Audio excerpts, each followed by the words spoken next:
Hello തേങ്ങ വരെ. അപ്പൊ നമ്മളിന്ന് പുതിയൊരു പ്രൊഡക്റ്റ് പിന്നെ ഈറ്റാപ്പിയോക്ക. ഓക്കെ, അങ്ങനെയൊക്കെ ഒരു വെറൈറ്റി പേരുകളാണ്. കിട്ടാത്ത പേരുകളാണ്. സ്പാനിഷിന്റെ സാധനമാണ്, വെറുതെ അല്ലാതെ പേര് കിട്ടാത്ത. അപ്പൊ എന്ത് ചെയ്യാ, പൊടിച്ചാക്കിയാലോ? ഓക്കെ,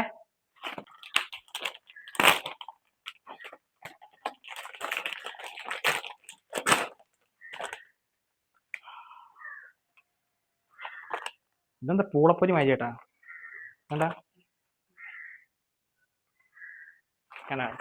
കറക്റ്റ് പൂളപ്പൊരി മാതിരി ചേട്ടാ, പക്ഷെ അത് പൂളല്ല, ചിപ്സ് ആണ്.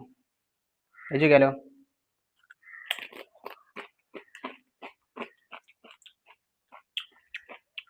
ഈ പാക്കറ്റ് 30 റുപ്യ ഉണ്ടാ. കറക്റ്റ് പൂളാണ്. ഇത് ചിപ്സ്, ഇത് ഉരുളൻകിഴങ്ങ് എല്ലാം ഉണ്ട്. ഇത് പൂളപ്പൊരിയാണ്.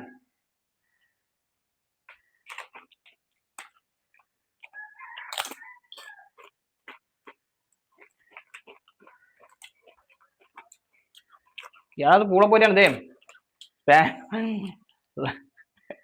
സ്പാനിഷില് പൂളപ്പൊരി പാക്കറ്റ് ഇട്ട് തന്നാണ്. അങ്ങനെ കഴിച്ചോക്കാം.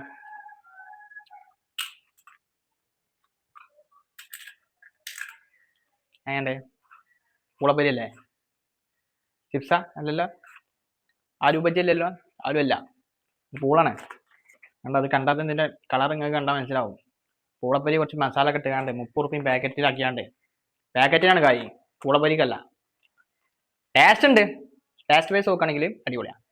പക്ഷെ 30 രൂപയ്ക്കുള്ള മുതലില്ല.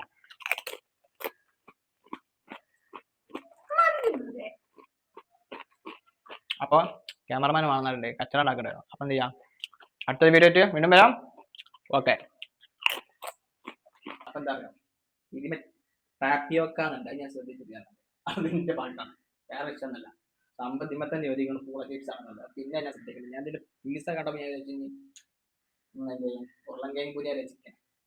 അപ്പൊ എന്ത് ചെയ്യാ, പേര് വെണ്ടക്ക അക്ഷരത്തിൽ എഴുതിക്കണം. അപ്പൊ ആദ്യം അത് ശ്രദ്ധിക്കണം, ഇത് പൂളാണ്. ഓക്കെ.